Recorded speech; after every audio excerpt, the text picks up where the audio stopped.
આજે અમે કલેક્ટરશ્રીને આવેદનપત્ર આપવા આવ્યા છીએ। ખાસ કરીને ભારાપર અને કીડાણા વચ્ચે સાલ કંપની આવેલી છે। એટલું બધું પ્રદૂષણ ફેલાવે છે કે 8 થી 10 ગામના લોકો રહી શકે એવી પરિસ્થિતિ નથી। ત્યાં અમારો આહિર સમાજનો એક તીર્થધામ કહે તો તીર્થધામ એવો ગુરુદ્વારો આવેલો છે આજલદારાનો। ત્યાં આખો સમાજ માથું ટેકવવા જાય છે। આ ધાર્મિક જગ્યાઓને પર ખૂબ અત્યારે આ ઘેરી લીધો છે પ્રદૂષણને કારણે। દિવસમાં 4 થી 5 વખત સફાઈ કરવી પડે છે। લોકો ઘરમાં રહી શકતા નથી, લોકો જમી શકતા નથી અને ગંભીર બીમારી ફેલાય એવી પરિસ્થિતિ આ સાલ કંપનીના પ્રદૂષણને કારણે છે। તો આ પ્રદૂષણ ન થાય, અટકે એના માટે અમારા આહિર સમાજના પ્રમુખ અને તમામ હોદ્દેદારશ્રીઓ અને જિલ્લાના મુખ્ય આગેવાનો તમામ આજે સાથે મળી અને કલેક્ટરશ્રીને આજે આવેદનપત્ર આપવાના છે।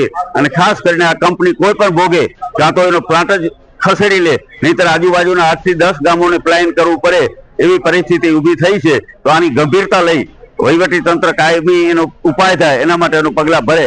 અમારે મેન મુદ્દો જે છે કે જે સાલ કંપની આ પ્રદૂષણ કરી રહ્યા છે, 22 વર્ષથી પ્રદૂષણ ચાલુ છે અને કોઈને પણ દાદ નથી આપતી। ગામવાળા આજુબાજુના 5-7 ગામ છે એ બધા ભેરા થયા, જ્યારે અમારે સમાજને સાજાને ભેરું થવું પડ્યું। અમારા ગુરુદ્વારા ગાદી છે એને પણ બહુ આ પ્રદૂષણ નડે છે, એને હિસાબે અમે બધા ભેરા થયા અને અમે નક્કી કીધું કે ભાઈ આપણે ભેરા થઈ અને કલેક્ટર સાહેબને આવેદનપત્ર આપીએ અને છતાં જો નહીં થાય તો ગમે એનું આંદોલન વધારે કરશું અને ત્યાં કણે ઉપવાસ ઉપર ઉતરશું અને ગાંધી ચિંધ્યા માર્ગે। આવા જ અવનવા વિડીયો જોવા માટે ફોલો કરો ઇન સેકન્ડ્સ।